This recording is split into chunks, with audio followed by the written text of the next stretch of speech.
Burkina Faso, des milliers de personnes en milieu rural subissent des chocs des changements climatiques, sécheresses, inondations ou autres catastrophes. Pour rendre les populations plus résilientes, la FAO, Agence onusienne pour l'agriculture et l'alimentation, a apporté une réponse innovante à travers le projet Caisse de résilience, un projet multidimensionnel basé sur 3 piliers, à savoir les piliers techniques, financiers et sociaux. Donc l'approche Caisse de résilience est une approche communautaire qui aide à renforcer la résilience des ménages vulnérables, mais en intégrant les 3 piliers techniques, social et financier. Au Burkina Faso, 3 régions sont concernées, le centre-nord, le nord et le Sahel. L'approche consiste à mettre en place des groupes de 25 bénéficiaires dans chaque village concerné. Les bénéficiaires sont sélectionnés sur des critères précis et ce sont les pauvres et très pauvres qui sont prioritaires. Les champs écoles agropastoraux CEAP sont comme la porte d'entrée du projet. Les 25 personnes bénéficiaires dans chaque village du projet reçoivent les formations techniques directement au champ.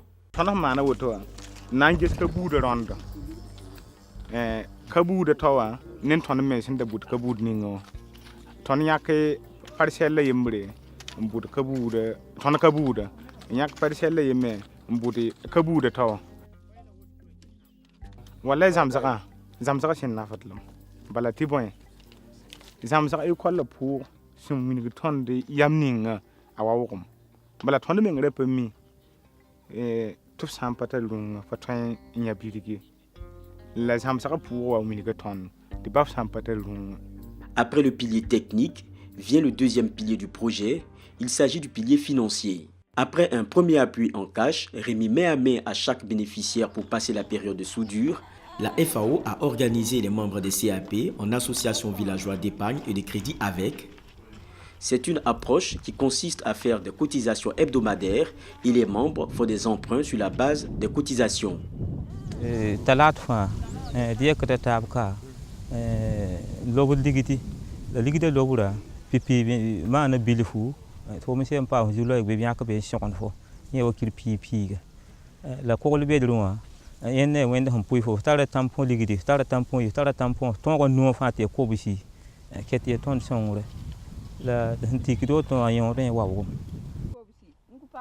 Les bénéficiaires pauvres et très pauvres étaient des gens exclus des circuits bancaires.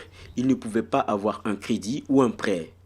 Les groupes avec viennent régler cela avec la possibilité d'octroyer des petits crédits.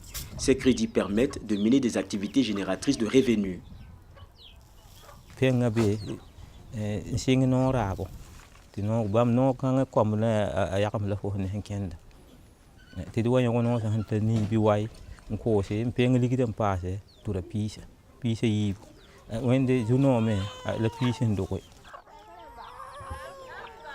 Salamata, quant à elle, a utilisé les crédits de son groupe avec pour commencer une petite activité de vente de savon et de beignets.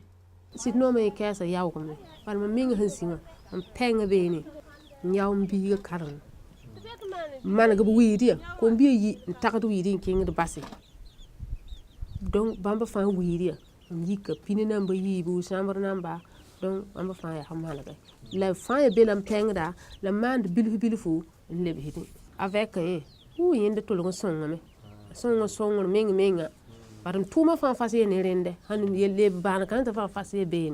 Pour permettre aux bénéficiaires de continuer à faire l'épargne, le projet a introduit ce qu'on appelle Cash for Work, argent contre travail, qui permet de faire des travaux rémunérés. Il s'agit de réalisations communautaires comme la réfection des infrastructures routières ou l'aménagement d'un bouli pour retenir l'eau de pluie. Le choix est fait de façon concertée. Sur le plan social, c'est la cotisation des groupes avec qui règle pas mal de questions, heureuses comme malheureuses dans la communauté.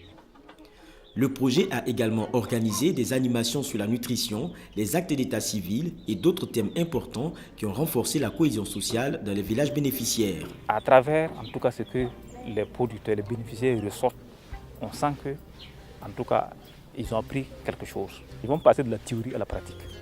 Voilà. Et la mise en œuvre pratique va révolutionner leur manière de produire et cette révolution va induire en tout cas un plus. Voilà.